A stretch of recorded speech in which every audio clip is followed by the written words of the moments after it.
ಈ ವಿಡಿಯೋವನ್ನು ನೋಡುವ ಮುನ್ನ ನೀವು ಇನ್ನೂ ಕೂಡ ನಮ್ಮ ಚಾನೆಲ್ ಅನ್ನು ಸಬ್ಸ್ಕ್ರೈಬ್ ಆಗದಿದ್ದರೆ ಸಬ್ಸ್ಕ್ರೈಬ್ ಆಗಿ ಮತ್ತು ಈ ವಿಡಿಯೋಗೆ ಒಂದು ಲೈಕ್ ಮಾಡಿ. ಹಾಯ್ ಗೆಳೆಯರೇ, ಲೈಫ್ ಲೈನ್ ಕನ್ನಡ ಜಿಕೆ ಅಡ್ಡಾಗೆ ಎಲ್ಲರಿಗೂ ಪ್ರೀತಿಯ ಸ್ವಾಗತ. ಇವತ್ತಿನ ಕಥೆ ನಿಮಗೆ ಬಹಳಷ್ಟು ಇಷ್ಟ ಆಗೋದ್ರಲ್ಲಿ ಎರಡು ಮಾತಿಲ್ಲ. ಯಾಕೆಂದರೆ ಪಕ್ಕದ ಮನೆಯ ಆಂಟಿ ಹಲಸಿನ ಹಣ್ಣನ್ನು ಬಗೆಯುವುದಕ್ಕೆ ಹೇಳಿದ್ರೆ ಪಕ್ಕದ ಮನೆಯ ಹುಡುಗ ಆತುರದಲ್ಲಿ ಅವಳ ಹಣ್ಣಿನ ತೂತನ್ನೇ ಬಗೆದು ತಿಂದು ಚಪ್ಪರಿದ್ದಾನೆ. ಹಾಗಿದ್ರೆ ವೀಕ್ಷಕರೇ, ಇನ್ನು ಯಾಕೆ ತಡ ಮಾಡೋದು, ಕಥೆಯನ್ನು ಶುರು ಮಾಡೋಣ. ಅದಕ್ಕೂ ಮುನ್ನ ನೀವಿನ್ನೂ ನಮ್ಮ ಚಾನಲ್ ಸಬ್ಸ್ಕ್ರೈಬ್ ಆಗಿಲ್ಲ ಅಂದ್ರೆ ಸಬ್ಸ್ಕ್ರೈಬ್ ಮಾಡಿಕೊಳ್ಳಿ. ಕಥೆ ಇಷ್ಟವಾದಲ್ಲಿ ವಿಡಿಯೋಗೆ ಲೈಕ್, ಕಾಮೆಂಟ್ ಮಾಡೋದನ್ನು ಮರೆಯಬೇಡಿ. ಸೌಮ್ಯ ಸುಂದರವಾಗಿರುವ ಹೆಣ್ಣು, ಆಕೆಗೆ ಇಬ್ಬರು ಮಕ್ಕಳು. ಪತಿರಾಯ ತುಂಬಾ ಒಳ್ಳೆಯ ವ್ಯಕ್ತಿ, ಅವನೊಬ್ಬ ದಿನಸಿ ವ್ಯಾಪಾರಿ ಆಗಿದ್ದ. ಮನೆಯಲ್ಲಿ ಸೌಮ್ಯ ಮನೆ ಕೆಲಸದ ಜೊತೆಗೆ ಮಕ್ಕಳು ಶಾಲೆಗೆ ಹೋಗುವುದರಲ್ಲಿ ಅವರಿಗೆ ತಿನ್ನಲು ಟಿಫಿನ್ ಮಾಡಿ ಬಾಕ್ಸ್ ಕಟ್ಟಬೇಕಿತ್ತು. ಹೀಗೆ ಅದೊಂದು ದಿನ ಸೌಮ್ಯ ಪಡ್ಡು ಮಾಡಿದ್ದಳು. ಅವತ್ತು ಇಬ್ಬರು ಮಕ್ಕಳು ಸೌಮ್ಯ ಹತ್ತಿರ, ಅಮ್ಮ, ಪ್ರತಿದಿನ ಇದೇ ತಿಂಡಿಯನ್ನು ತಿಂದು ತಿಂದು ಸಾಕಾಗಿ ಹೋಗಿದೆ, ನಾಳೆಗೆ ಬೇರೆ ಏನಾದರೂ ತಿನ್ನೋಕೆ ಮಾಡು ಅಂತ ಕೇಳುತ್ತಾರೆ. ಅದಕ್ಕೆ ಸೌಮ್ಯ, ಸರಿ, ನೀವಿಬ್ಬರು ಇವತ್ತು ಶಾಲೆ ಬಿಟ್ಟು ಮನೆಗೆ ಬರುವಷ್ಟರಲ್ಲಿ ನಿಮಗೆ ಇಷ್ಟವಾಗುವ ಹಲಸಿನ ಹಣ್ಣಿನ ಕಡುಬನ್ನು ಮಾಡಿಟ್ಟಿರುತ್ತೇನೆ ಅಂತ ಹೇಳುತ್ತಾಳೆ. ಆಮೇಲೆ ಸೌಮ್ಯಳ ಗಂಡ ಸುರೇಶ ಕೂಡ ತಿಂಡಿಯನ್ನು ತಿಂದು ಕೆಲಸಕ್ಕೆ ಹೋಗುವಾಗ ಮಕ್ಕಳನ್ನು ಕರೆದುಕೊಂಡು ಹೋಗುತ್ತಾನೆ. ಗಂಡ ಕೆಲಸದಿಂದ ಮನೆಗೆ ಬರೋದು ತಡವಾಗುವ ಕಾರಣಕ್ಕಾಗಿ ಸೌಮ್ಯ ತನ್ನ ಗಂಡನಿಗೆ ಹಲಸಿನ ಹಣ್ಣನ್ನು ತರುವುದಕ್ಕೆ ಹೇಳದೆ ತಮ್ಮ ಪಕ್ಕದ ಮನೆಯವರ ತೋಟದಲ್ಲಿರುವ ಹಣ್ಣನ್ನೇ ಖರೀದಿ ಮಾಡುವ ನಿರ್ಧಾರ ಮಾಡುತ್ತಾಳೆ.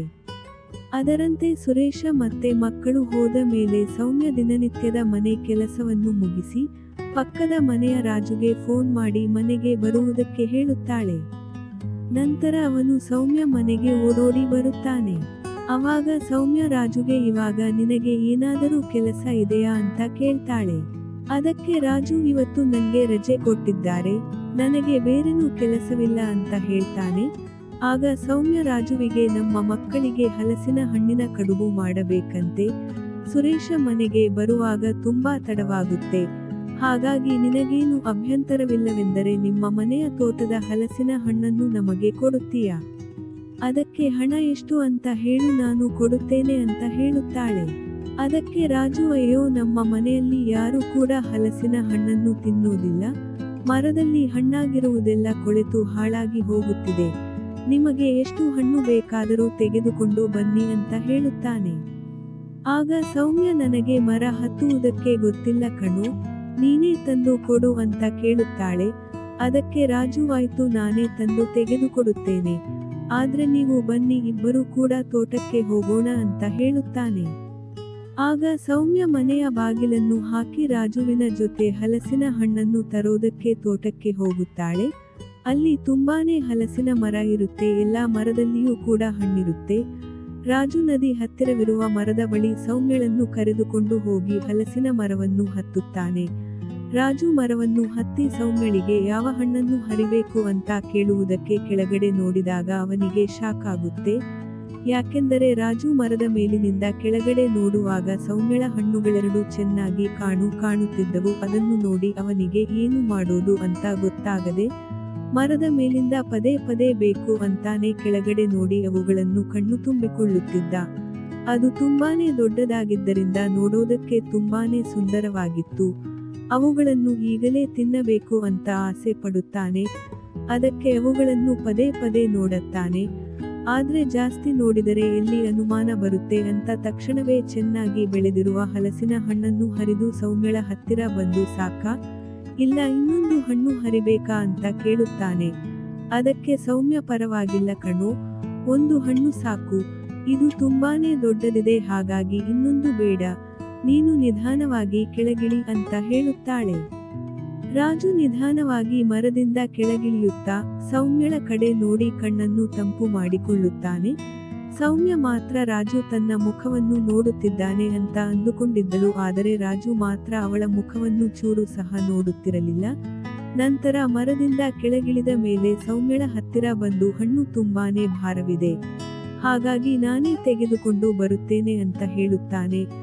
ಆಗ ಸೌಮ್ಯ ಹೇಳ್ತಾಳೆ, ಬೇಡ, ನೀನು ಮರವನ್ನು ಹತ್ತಿ ಹಣ್ಣು ಹರಿದು ಕೊಟ್ಟು ಸಹಾಯ ಮಾಡಿದ್ದೆ, ಅಷ್ಟು ಸಾಕು, ಬೇಡ ಬಿಡು, ನಾನೇ ಎತ್ತಿಕೊಂಡು ಮನೆಗೆ ಹೋಗುತ್ತೇನೆ ಅಂತ ಹಲಸಿನ ಹಣ್ಣನ್ನು ಎತ್ತಿಕೊಂಡು ಭುಜದ ಮೇಲೆ ಇಟ್ಟುಕೊಂಡು ಹೋಗುತ್ತಾಳೆ. ರಾಜು ಕೂಡ ಅವಳ ಹಿಂದೇನೆ ಹೋಗುತ್ತಾನೆ. ಹೀಗೆ ಹೋಗುವಾಗ ಹಿಂದಿನ ಭಾಗ ಅಲುಗಾಡುವುದನ್ನೇ ನೋಡುತ್ತಾ ಮುಂದೆ ಸಾಗುತ್ತಾನೆ. ಸೌಮ್ಯ ಮನೆಗೆ ಹೋದ ತಕ್ಷಣವೇ ಹೆಗಲ ಮೇಲಿದ್ದ ಹಲಸಿನ ಹಣ್ಣನ್ನು ಕೆಳಗಿಳಿಸಿ ನಂತರ ರಾಜುಗೆ ಹಣ್ಣು ಕೊಟ್ಟಿದ್ದಕ್ಕೆ ಥ್ಯಾಂಕ್ಸ್ ಹೇಳುತ್ತಾಳೆ. ಅದಕ್ಕೆ ರಾಜು, ಪರವಾಗಿಲ್ಲ ಬಿಡಿ, ಹಲಸಿನ ಹಣ್ಣು ತುಂಬಾ ದಪ್ಪವಿದ್ದ ಕಾರಣ ಸೌಮ್ಯ ರಾಜುವಿಗೆ ನನಗೆ ದಪ್ಪವಿರುವ ಹಲಸಿನ ಹಣ್ಣನ್ನು ಬಗೆಯುವುದಕ್ಕೆ ಸರಿಯಾಗಿ ಗೊತ್ತಿಲ್ಲ ಕಣು, ನಿನಗೆ ಕೆಲಸ ಇಲ್ಲ ಅಂದ್ರೆ ಇದನ್ನು ಬಗೆದು ಕೊಡುತ್ತೀಯಾ ಅಂತ ಕೇಳುತ್ತಾಳೆ. ಅದಕ್ಕವನು ಸರಿ ಅಂತ ಹಣ್ಣನ್ನು ಬಗೆಯಲು ಮುಂದಾಗುತ್ತಾನೆ. ಆಗ ಸೌಮ್ಯ, ನಾನು ಒಳಗಡೆ ಹೋಗಿ ಬರ್ತೀನಿ ಅಂತ ಹೇಳುತ್ತಾಳೆ. ಅದಕ್ಕೆ ರಾಜು ಯಾಕೆ ಅಂತ ಕೇಳುತ್ತಾನೆ. ಆಗ ಸೌಮ್ಯ, ಹಲಸಿನ ಹಣ್ಣಿನ ಸೊನೆ ಬಟ್ಟೆಯ ಮೇಲೆ ಬಿದ್ದಿದೆ ಕಣೋ, ಒಳಗಡೆ ಹೋಗಿ ಬೇರೆ ಬಟ್ಟೆ ಹಾಕೊಂಡು ಬರುತ್ತೇನೆ ಅಂತ ಹೇಳುತ್ತಾಳೆ. ಅವಾಗ ರಾಜುವಿಗೆ ಏನೋ ಒಂಥರ ಖುಷಿಯಾಗುತ್ತೆ. ಸೌಮ್ಯ ಒಳಗಡೆ ಹೋದ ಮೇಲೆ ಹೇಗಾದರೂ ಮಾಡಿ ಬಟ್ಟೆ ಬದಲಾಯಿಸುವುದನ್ನು ನೋಡಿ ಕಣ್ಣನ್ನು ತಂಪು ಮಾಡಿಕೊಳ್ಳಲೇಬೇಕು ಅಂತ ಅಂದುಕೊಳ್ಳುತ್ತಾನೆ. ಸೌಮ್ಯ ಹೊರಗಡೆ ಹಾಕಿರುವ ಚಿಲಕ ತೆಗೆದು ಒಳಗಡೆ ಹೋಗುತ್ತಾಳೆ. ರಾಜು ಹಲಸಿನ ಹಣ್ಣನ್ನು ಸಿಗಿಯುವುದನ್ನು ಬಿಟ್ಟು ನಿಧಾನಕ್ಕೆ ಒಳಗೆ ಹೋಗುತ್ತಾನೆ. ಜಾನಕಿ ಒಳಗಡೆ ಹೋದ ಮೇಲೆ ಬಟ್ಟೆಯ ಮೇಲೆ ಬಿದ್ದಿರುವ ಹಣ್ಣಿನ ಸೊನೆಯನ್ನು ಒರೆಸಿದರೂ ಹೋಗಲ್ಲ ಅಂತ ಅದನ್ನು ಪೂರ್ತಿಯಾಗಿ ತೆಗೆದೇ ಬಿಡುತ್ತಾಳೆ. ಪಾಪ ಸೌಮ್ಯ ತೆಗೆದಾಗ ರಾಜು ಹಿಂದುಗಡೆ ನಿಂತು ನೋಡುತ್ತಿರುವುದು ಗೊತ್ತೇ ಆಗುವುದಿಲ್ಲ. ಎಲ್ಲವನ್ನೂ ತೆಗೆದು ಪಕ್ಕದಲ್ಲಿ ಎಸೆದ ನಂತರ ಸೂರ್ಯನ ಬಿಸಿಲು ಮನೆಯೊಳಗಡೆ ಬೀಳುತ್ತಿದ್ದರಿಂದ ಸೌಮ್ಯಳಿಗೆ ನೆರಳು ಕಾಣಿಸಿ ಹಿಂದೆ ತಿರುಗಿ ನೋಡುತ್ತಾಳೆ. ಅವಾಗ ರಾಜುವನ್ನು ನೋಡಿ ಶಾಕ್ ಆಗಿ, ರಾಜು, ಇಲ್ಲಿ ನಿಂತುಕೊಂಡು ಏನು ಮಾಡ್ತಾ ಇದ್ದೀಯ, ಒಳಗೆ ಯಾಕೆ ಬಂದಿದ್ದು ಅಂತ ಕೇಳುತ್ತಾಳೆ. ಅದಕ್ಕವನು, ಮರ ಹತ್ತಿ ಹಲಸಿನ ಹಣ್ಣು ತೆಗೆದು ತುಂಬಾ ಸುಸ್ತಾಗಿದೆ, ನೀವು ಕುಡಿಯುವುದಕ್ಕೆ ನೀರು ಸಹ ಕೊಟ್ಟಿಲ್ಲ, ಅದಕ್ಕೆ ಒಳಗೆ ಬಂದಿದ್ದು ಅಂತ ಹೇಳುತ್ತಾನೆ. ಅವಾಗ ಸೌಮ್ಯ ಏನು ಹೇಳಬೇಕಂತ ಗೊತ್ತೇ ಆಗುವುದಿಲ್ಲ. ಯಾಕೆಂದರೆ ತಾನು ಕುಡಿಯುವುದಕ್ಕೆ ನೀರು ಕೊಟ್ಟಿದ್ದರೆ ರಾಜು ಒಳಗಡೆ ಬರುತ್ತಿರಲಿಲ್ಲ. ಅವನು ಒಳಗೆ ಬಂದು ನನ್ನನ್ನು ನೋಡಲು ನಾನೇ ಕಾರಣ ಅಂತ ಅಂದುಕೊಳ್ಳುತ್ತಾಳೆ. ಸೌಮ್ಯಳಿಗೆ ಅವಳ ಸ್ಥಿತಿಯನ್ನು ನೋಡಿ ತುಂಬಾನೇ ನಾಚಿಕೆಯಾಗಿ, ನನ್ನನ್ನು ಹಾಗೆ ನೋಡಬೇಡ, ಅಡುಗೆ ಮನೆಗೆ ಹೋಗಿ ನೀರು ಕುಡಿ ಅಂತ ಹೇಳುತ್ತಾಳೆ. ಅವನಂತೂ ಎಲ್ಲವನ್ನೂ ನೋಡಿ ಕಣ್ಣನ್ನು ತಂಪು ಮಾಡಿಕೊಂಡು ಸರಿ ಅಂತ ತಲೆಯಾಡಿಸುತ್ತಾನೆ. ರಾಜು ತನ್ನ ಜೀವನದಲ್ಲಿ ಅದೇ ಮೊದಲ ಸಲ ನೋಡಿದ್ದರಿಂದ ಅವನಿಗೆ ನೀರು ಕುಡಿಯುವುದಕ್ಕೆ ಹೋಗಲು ಮನಸ್ಸೇ ಆಗುವುದಿಲ್ಲ. ಎಲ್ಲವನ್ನೂ ನೋಡಿದ ಮೇಲೆ ಇನ್ನೇನು ಮಾಡುವುದಕ್ಕಾಗುತ್ತೆ ಅಂತ ಪೂರ್ತಿ ನೋಡಿಯಾಗಿದೆ ಅಲ್ವಾ, ಇನ್ನಾದರೂ ಹೋಗಿ ನೀರು ಕುಡಿ ಅಂತ ಹೇಳುತ್ತಾಳೆ. ಅದಕ್ಕೆ ರಾಜು, ಹೌದು, ಎಲ್ಲವನ್ನೂ ನೋಡಿದ್ದೇನೆ ನಿಜ, ಆದರೆ ಅದರ ರುಚಿ ಮಾತ್ರ ನೋಡಿಲ್ಲ ಅಂತ ಹೇಳುತ್ತಾನೆ. ನಾನು ಕೊಟ್ಟಿರುವ ಹಲಸಿನ ಹಣ್ಣಿಗೆ ಪರ್ಯಾಯವಾಗಿ ನನ್ನ ಕಣ್ಣೆದುರು ಕಾಣುತ್ತಿರುವ ಹಣ್ಣಿನ ರುಚಿ ನೋಡಬೇಕು ಅಂತ ಹೇಳುತ್ತಾನೆ. ಅದಕ್ಕೆ ಸೌಮ್ಯ, ಸರಿ, ಬೇಗ ರುಚಿ ನೋಡಿ ಒಳಗಡೆ ಹೋಗಿ ನೀರು ಕುಡಿ ಅಂತ ಹೇಳುತ್ತಾಳೆ. ಸೌಮ್ಯಳ ಮಾತು ಕೇಳಿ ಖುಷಿಯಾಗಿ ಹಣ್ಣು ಬಿಡಿಸಿ ರುಚಿಯನ್ನು ನೋಡುತ್ತಾನೆ. ಆಗ ಹಣ್ಣು ತುಂಬಾನೇ ಸ್ವಾದಿಷ್ಟವಾಗಿದೆ ಅಂತ ಹೇಳುತ್ತಾನೆ. ಒಂದು ಸಲ ಒಳಗೆ ಹಾಕಲು ಅವಕಾಶ ಕೇಳುತ್ತಾನೆ. ಅದರಂತೆ ಜೀವನದಲ್ಲಿ ಸಾಧನೆಯ ಜೊತೆ ಎಲ್ಲವನ್ನೂ ಮಾಡಬೇಕು, ಅದೇ ನಿಜವಾದ ಜೀವನ ಅಂತ ಹೇಳಿ ಒಳಗೆ ಹಾಕಿ ಎಲ್ಲವನ್ನೂ ಮಾಡಿ ಮುಗಿಸುತ್ತಾನೆ.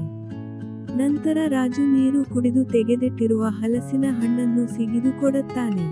ಆಮೇಲೆ ಸೌಮ್ಯ ತಿಂಡಿ ಮಾಡುವುದಕ್ಕೆ ಸಿದ್ಧ ಮಾಡುತ್ತಾಳೆ. ನಂತರ ರಾಜು ಸೌಮ್ಯಳಿಗೆ ಹಣ್ಣು ತಿಂದಿದ್ದು ಹೇಗಿತ್ತು ಅಂತ ಕೇಳಿದಾಗ ಹಲಸಿನ ಹಣ್ಣು ತಿಂದಿರುವುದಕ್ಕಿಂತ ಚೆನ್ನಾಗಿತ್ತು ಅಂತ ಹೇಳುತ್ತಾಳೆ. ಆಮೇಲೆ ಬೇಗನೆ ಹಲಸಿನ ಹಣ್ಣಿನ ತಿಂಡಿಯನ್ನು ಮಾಡಿದ ಸೌಮ್ಯ ಶಾಲೆಯಿಂದ ಬಂದ ಮಕ್ಕಳಿಗೆ ಹಲಸಿನ ಹಣ್ಣಿನ ತಿಂಡಿ ಕೊಟ್ಟಾಗ ಅವರಿಬ್ಬರೂ ಕೂಡ ತಿಂದು ಖುಷಿ ಪಡುತ್ತಾರೆ. ಸ್ನೇಹಿತರೆ, ನೋಡಿದ್ರಲ್ಲ ಈ ಕಥೆ. ನಿಮಗೆ ಇಷ್ಟವಾದಲ್ಲಿ ಕಥೆಗೆ ಒಂದು ಲೈಕ್ ಕೊಡಿ. ನಿಮ್ಮ ಅಭಿಪ್ರಾಯ ಕಾಮೆಂಟ್ ಮಾಡೋದನ್ನು ಮರಿಬೇಡಿ. ಮತ್ತೊಂದು ಕಥೆಗಾಗಿ ಸಬ್ಸ್ಕ್ರೈಬ್ ಮಾಡಿಕೊಳ್ಳಿ. ನಮಸ್ಕಾರ.